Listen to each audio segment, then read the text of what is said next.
నీ ప్రార్థన ఎంతసేపు చేయాలి? ప్రభువు తిరిగి నీతో మాట్లాడే వరకు, ప్రభు దర్శనము నీవు పొందే వరకు, ప్రభు మాట నీవు వినే వరకు, ప్రభు ఇచ్చే జవాబు నీవు పొందే వరకు నీవు దేవునితో మాట్లాడుకోవటం అభ్యాసం చేసుకుంటే నీ జీవితము వర్ధిల్లుతుందండి. నీవు కుడి ఎడమలకు తొలగవు. నీ జీవితంలో నష్టాలు ఉండవు. నీ జీవితంలో అన్వాంటెడ్ ట్రబుల్స్ ఉండవు. అన్నెసరీ కష్టాలు ఉండవు. అనవసరమైన సమస్యలు ఉండవు. ఎందుకంటే ఆయన కరెక్ట్గా ఏ రోజుకు ఆ రోజు నేను నడిపిస్తాడు. అందుకే ఏకాంత ప్రార్థన చాలా ప్రాముఖ్యమైంది. విశ్వాసులారా, ఏకాంత ప్రార్థన మీకు ఉందా? ఆచార ప్రార్థన కాదు.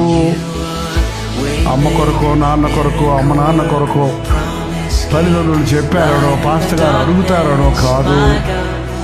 దేవుడితో మాట్లాడుకోవాలనే ఆశ మనలోకి రావాలి. దుప్పి నీటి వాగుల కొరకు ఆశపడినట్లు నీ సన్నిధి కొరకు నా ప్రాణము తృష్ణగుంటుంది. ఆకలేసినప్పుడు తినాలని ఆశ వస్తుంది. దాహం వేసినప్పుడు నీళ్ళు తాగాలని ఆశ వస్తుంది.